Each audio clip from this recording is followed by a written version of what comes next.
बच्चों आज हम क्लास 7 का फर्स्ट चैप्टर इंटीजर्स स्टार्ट करने जा रहे हैं, जिसमें कुछ इंपॉर्टेंट पॉइंट्स हैं जो हमें पहले समझना बहुत ज़रूरी है। क्लास 6 में आप लोगों ने इंटीजर्स पढ़ा था, तो उसी को हम पहले रिकॉल करेंगे। First point, the numbers -3, -2, -1, 0, 1, 2, 3 are called integers.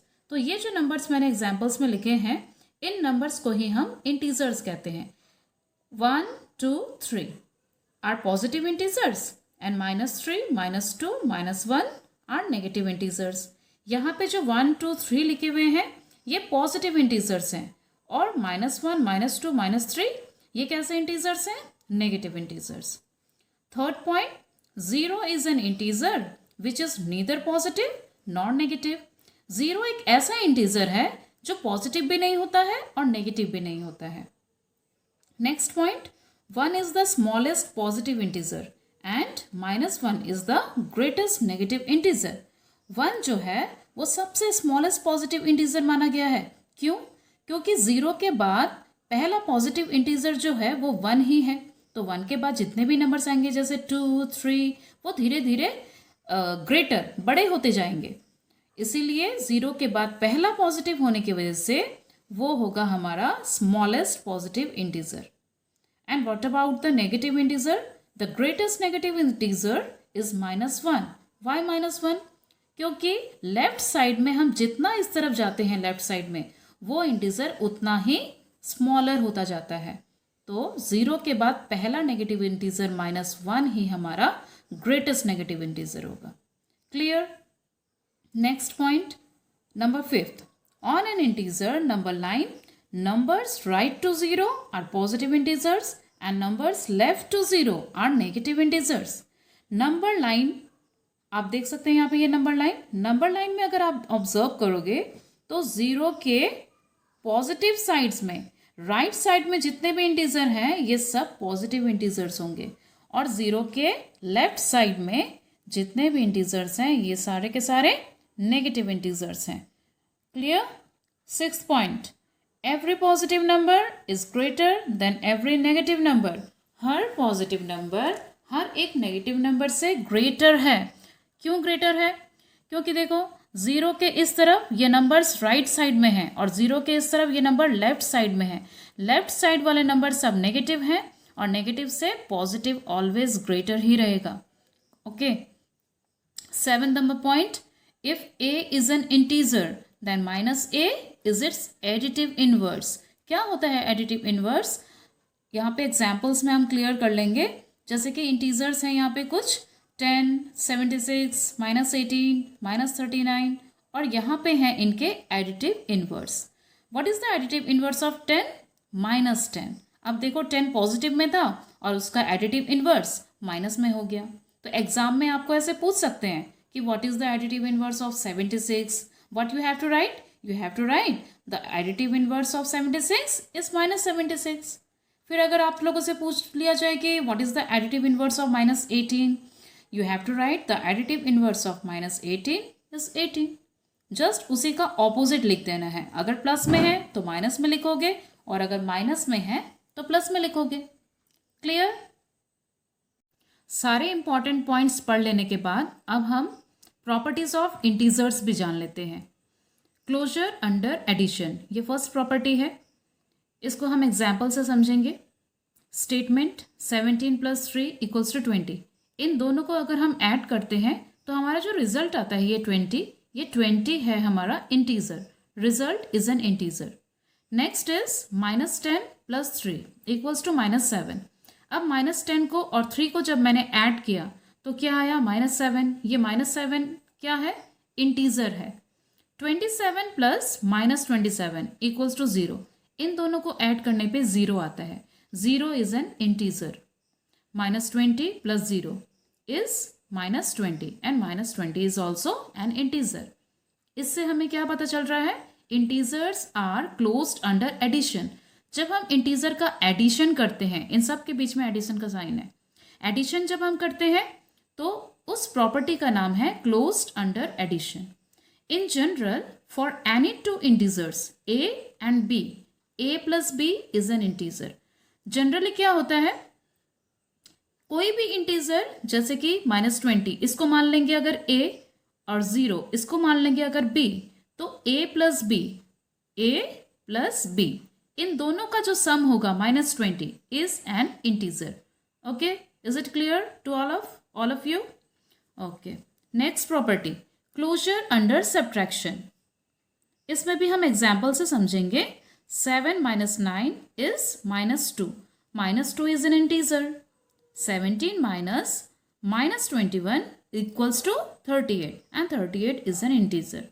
Next example, -29 minus 0 is -29. -29 is an integer. 32 minus -17 is 49 and it is an integer. In statements में हमने ऑब्जर्व किया कि जब हम दो इंटीजर्स को सब्ट्रैक्ट करते हैं तो भी हमारा फाइनल रिजल्ट जो है वो इंटीजर ही आता है. Okay, integers are closed under subtraction. This is the next property of integer. In general for any two integers a and b, a minus b is an integer. कैसे होगा ये a minus b is an integer? यहाँ पे बोला गया है कोई भी दो इंटीजर, जैसे कि यहाँ पे है 32 और यहाँ पे है -17.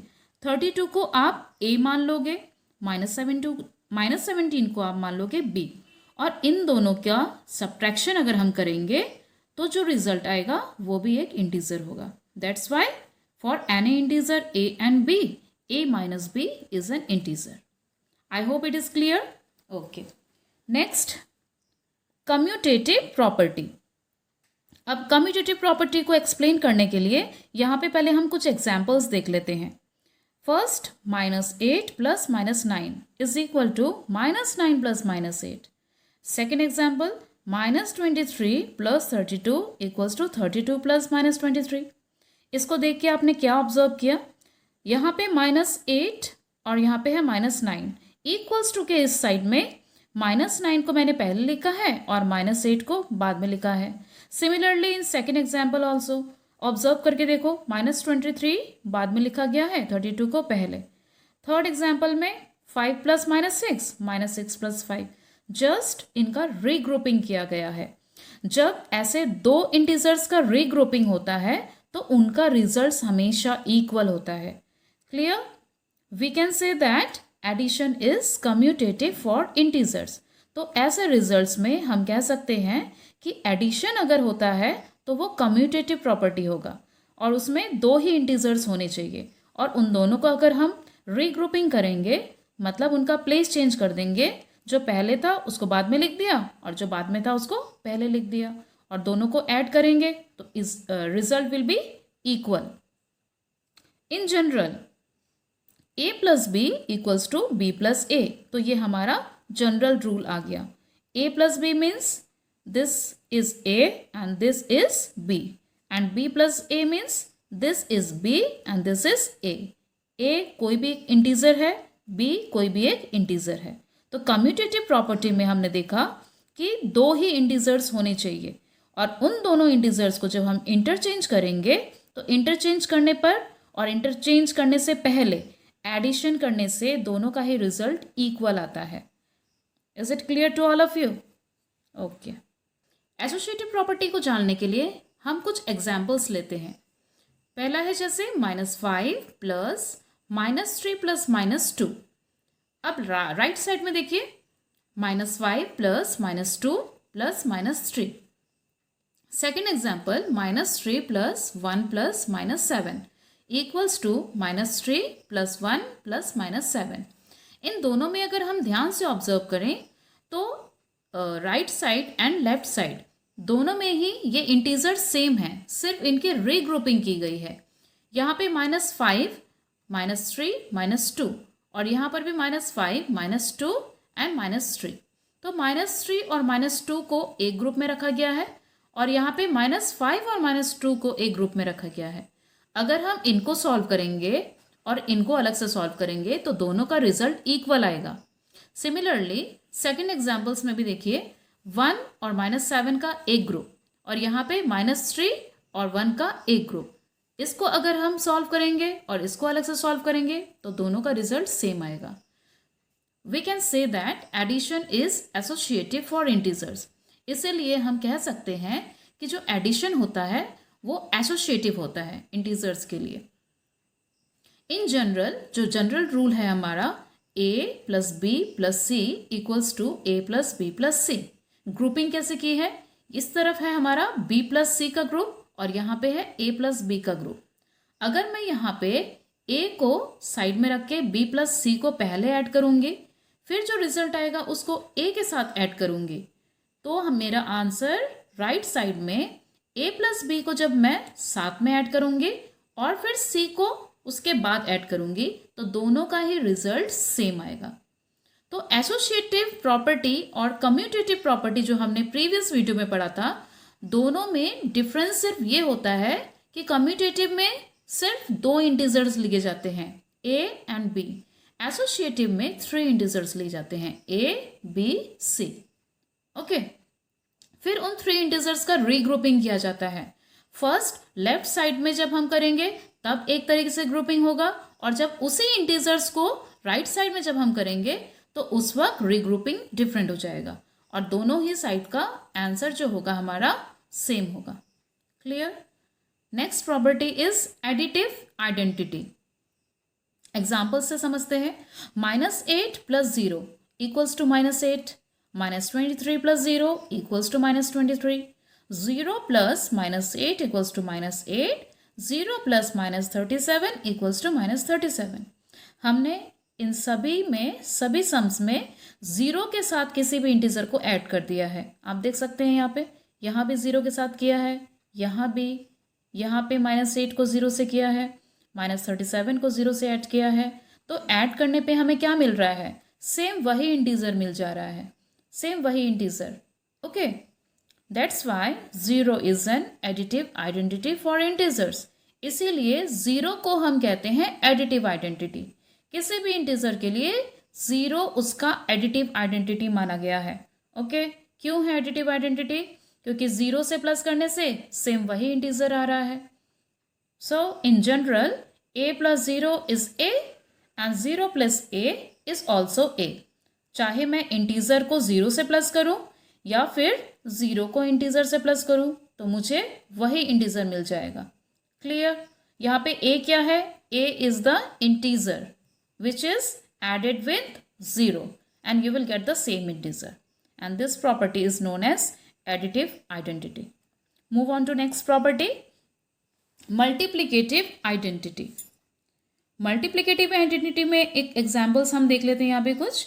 -3 multiplied by 1 is -3, -4 multiplied by 1 is -4, 1 multiplied by 5 is 5, 1 multiplied by 8 is 8। इन सभी एग्जाम्पल्स में आप अगर देखेंगे ध्यान से तो हर इंटीजर में 1 के साथ मल्टीप्लाई किया जा रहा है और 1 से मल्टीप्लाई होने से सेम इंटीजर आ रहा है। यहाँ पे देखो -4 1 से मल्टीप्लाई हुआ -4 आ गया। सेम यहाँ पर भी सेम 1 से मल्टीप्लाई किया 5 को 5 आया, 1 से मल्टीप्लाई किया 8 को 8 आया।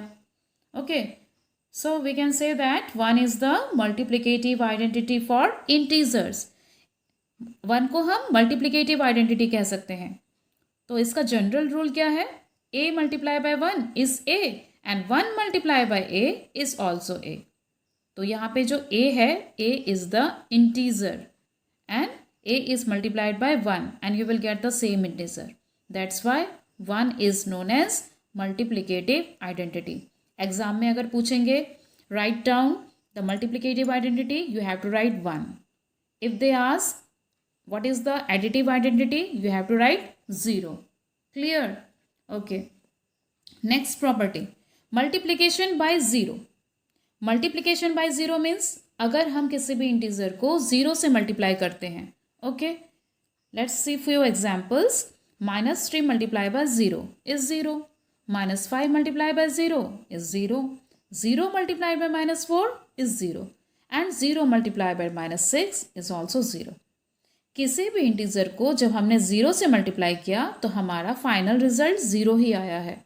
सो in general a multiply by 0 is 0 and 0 multiply by a is also 0।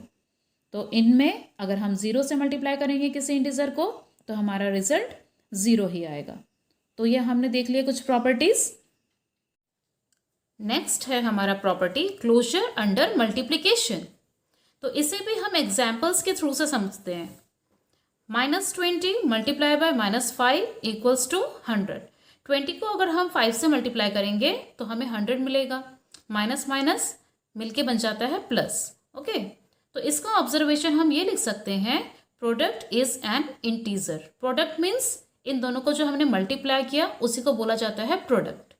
तो प्रोडक्ट क्या आया 100 और 100 is an integer.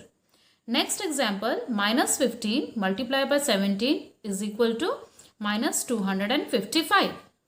Product is an integer. इस बार भी हमारा प्रोडक्ट इंटीजर आएगा। इस बार भी मल्टीप्लाई करेंगे तो हमें इंटीजर ही मिलेगा। इस बार नेगेटिव में क्यों मिला? क्योंकि जब हम एक माइनस साइन और एक प्लस साइन को मल्टीप्लाई करते हैं तो माइनस प्लस मिलके बन जाता है माइनस। अगर माइनस को मल्टीप्लाई करेंगे प्लस साइन के साथ तो माइनस प्लस माइनस, ये रूल हमें याद रखना पड़ेगा। Next example -30 multiply by 12 equals to -360। Product is an integer. इस बार भी प्रोडक्ट इंटीजर है क्योंकि हमारे इंटीजर्स या तो पॉजिटिव होते हैं या तो नेगेटिव होते हैं या फिर 0 होता है। ओके, तो इससे हमें क्या पता चल रहा है? Integers are closed under multiplication. यही हमारे प्रॉपर्टी का नाम है, closure under multiplication. In general a multiply by b is an integer. तो ये रूल जो है इसमें a multiply by b is an integer. इसका क्या मीनिंग है? एक इंटीजर है a, एक इंटीजर है b, जिनको जब हम मल्टीप्लाई करते हैं तो उसका प्रोडक्ट हमेशा एक इंटीजर ही आता है। Okay, next property commutativity of multiplication. इस प्रॉपर्टी को भी हम एग्जाम्पल से समझेंगे। कम्यूटेटिविटी में हमेशा दो ही नंबर्स के बीच में या एडिशन है तो एडिशन होगा, मल्टीप्लिकेशन है तो मल्टीप्लिकेशन भी दो ही इंटीजर्स के बीच में होगा। Okay, so 3 multiply by -4 equals to -4 multiply by 3। इसका क्या मीनिंग हो रहा है? यहाँ पे हमने इसको इंटरचेंज कर दिया है।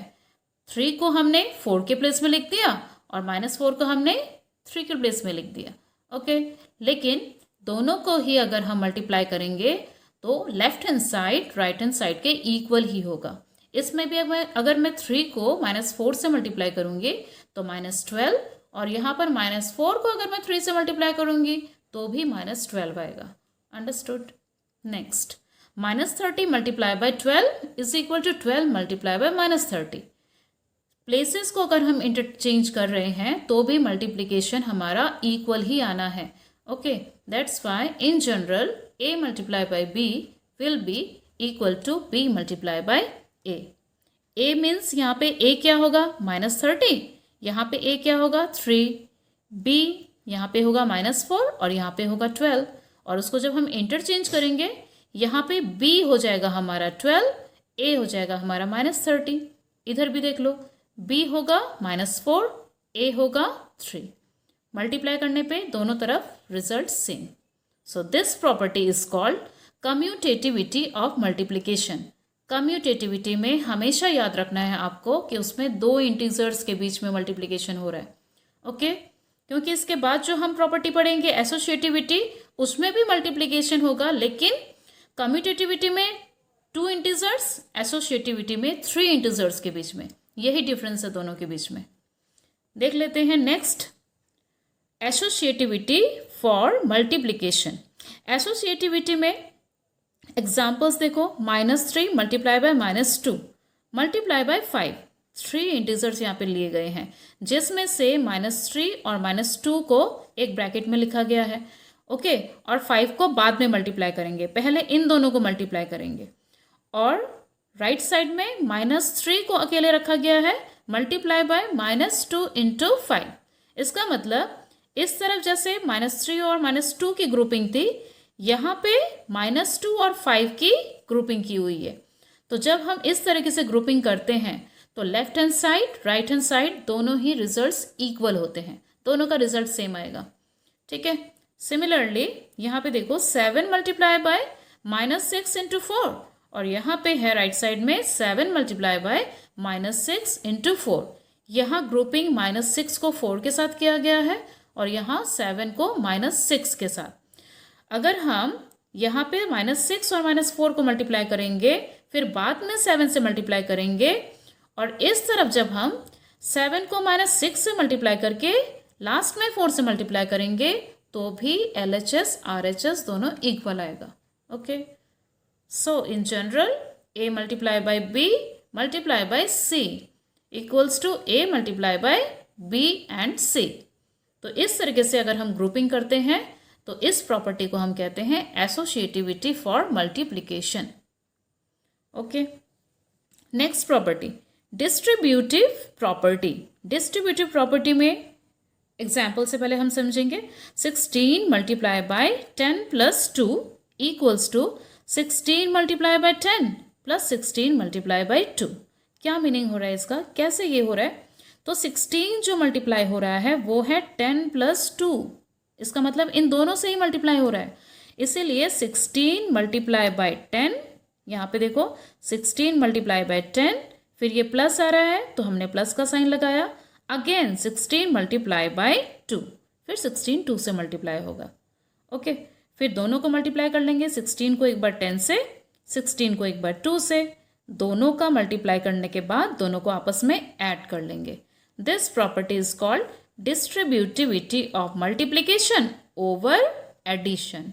पहले मल्टीप्लीकेशन होगा, फिर एडिशन करके ये हम रिजल्ट ला सकते हैं, मीन्स आंसर ला सकते हैं। Second example -2 multiply by 3 plus 5 equals to, अब हम यहाँ पे कैसे लिखेंगे? -2 first multiply by 3, look -2 multiply by 3, फिर क्या है प्लस, तो यहाँ पे प्लस का साइन लगाया हमने, then -2 multiplied by 5, -2 multiply by 5। हमें क्या करना है? -2 को पहले 3 से मल्टीप्लाई करना है और यहाँ पे -2 को 5 से मल्टीप्लाई करना है। दोनों का जब रिजल्ट आ जाएगा उन दोनों को आपस में हम ऐड कर देंगे। ओके, सो इन जनरल इस रूल में हम इन इंटीजर्स को A B C अगर हम माने, पहला integer A, second integer B, third integer C, तो इसको हम इस तरीके से अरेंज कर सकते हैं। A multiply by B plus C equals to A into B plus A into C। I hope you understand this property. Now properties of division, इसमें भी हम पहले कुछ स्टेटमेंट्स देख लेते हैं, फिर उनके ऑब्जर्वेशन देखेंगे। -8 डिवाइडेड बाई -4 इक्वल्स टू 2। 8 को अगर हम 4 से डिवाइड करेंगे 2 आएगा, और माइनस को माइनस से डिवाइड करेंगे तो प्लस बन जाएगा, माइनस माइनस प्लस। ओके, और ये 2 क्या है? 2 is an integer. -4 divided by -8 equals to -4 by -8। अगर हम -4 को -8 से डिवाइड करेंगे तो ये कितना होगा? 4 1 ज़ा 4 एंड 4 2 ज़ा 8, that means 1/2, half. Is the result in an integer? No, the result is not an integer, क्योंकि ये फ्रैक्शन में आ रहा है और इसको अगर हम सॉल्व करते हैं तो भी हाफ रह जाता है, इसलिए ये इंटीजर नहीं होगा। Okay, then -8 divided by 3 equals to -8/3। अब -8/3 को तो हम कैंसिल नहीं कर सकते हैं, that's why the result is not an integer. ठीक है, तो हमने देखा कि कभी कभी ये इंटीजर हो सकता है डिवाइड करने पे और कभी कभी नहीं भी होता है। Okay, so a divided by 0, a divided by 0 means अगर मैं a को 0 से डिवाइड करूं तो क्या वो डिफाइन हो सकता है? नो, इसका कोई मीनिंग ही नहीं है, क्योंकि हम कभी भी 0 से डिवाइड नहीं कर सकते हैं। ओके, सो अगर फिल इन द ब्लैंक्स के फॉर्म में एग्जाम में आ जाता है a डिवाइडेड बाई 0, या फिर कोई नंबर दे देंगे, सपोज यहाँ पे लिख दिया है 13 डिवाइडेड बाई 0, तो क्या लिखोगे आप लोग? Not defined. Okay, next is 0 divide by a। इसका क्या मीनिंग है? 0 को अगर हम किसी इंटीजर से डिवाइड करते हैं, फॉर एग्जाम्पल 0 डिवाइड बाई 2, तो क्या होगा आंसर? 0, क्योंकि हम 0 को डिवाइड कर रहे हैं, कुछ है ही नहीं डिवाइड करने को, so answer will always be 0। Okay, next is when we divide a whole number by 1। जब हम किसी भी होल नंबर को 1 से डिवाइड करते हैं, it gives the same whole number. Example से देखते हैं इसको। -8 डिवाइडेड बाई 1, तो -8 को अगर मैं 1 से डिवाइड करूंगी तो क्या आएगा, मेरा -8 ही आंसर आ जाएगा। ठीक है, -25 डिवाइड बाई 1 इक्वल्स टू -25। इसका मीनिंग क्या हो रहा है, क्यों सेम नंबर आ रहा है, क्योंकि ये एक ही इंसान के पास जा रहा है। डिवाइडेड बाय 1 मतलब क्या, एक ही को मिल रहा है, एक डिवाइड हो रहा है सिर्फ एक के बीच में। एक से ज़्यादा को अगर दिया जाएगा तो फिर सेम नंबर नहीं आएगा। Okay, -11 divided by 1 equals to -11। -13 को भी अगर मैं 1 से डिवाइड करूँगी तो -13। Okay, that means we are getting the same integer. So any integer divided by 1 gives the same integer. किसी भी इंटीजर को अगर हम 1 से डिवाइड करते हैं तो हमें सेम इंटीजर ही मिलता है। तो जनरल रूल हमारा क्या बना, a डिवाइडेड बाय 1। a क्या है यहाँ पे, a इज एन इंटीजर, कोई भी इंटीजर डिवाइडेड बाय 1, उसको अगर मैंने 1 से डिवाइड किया it will be a always. Okay, तो इसको अगर हम एक क्विक रिकैप लें तो प्रॉपर्टीज ऑफ डिवीजन में, यहाँ देखिए प्रॉपर्टीज ऑफ डिवीजन में हमने देखा सॉरी कि ये -8 को जब हमने -4 से डिवाइड किया था तो हमारा इंटीजर आ रहा था। फिर जब मैंने -4 को -8 से डिवाइड किया तो वो इंटीजर नहीं, एक फ्रैक्शन आ रहा था। तो इससे हमें ये पता चलता है डिवीजन में ज़रूरी नहीं है कि डिवाइड करने पे हमेशा हमको इंटीजर ही मिले, हमें फ्रैक्शन में भी आंसर मिल सकता है। ओके, तो इन ऑब्जर्वेशन से हमें पता चल रहा है the result may be integer और it may not be an integer. Okay, and the second one, a को अगर मैंने डिवाइड कर दिया 0 से, किसी इंटीजर को अगर मैं 0 से डिवाइड करूं so it will be not defined, it is meaningless. लेकिन अगर मैंने 0 को किसी इंटीजर से डिवाइड किया इट विल ऑलवेज बी 0। किसी इंटीजर को 1 से डिवाइड किया the same integer will be the result. Okay, तो ये हो गए हमारे सारे प्रॉपर्टीज कंप्लीट।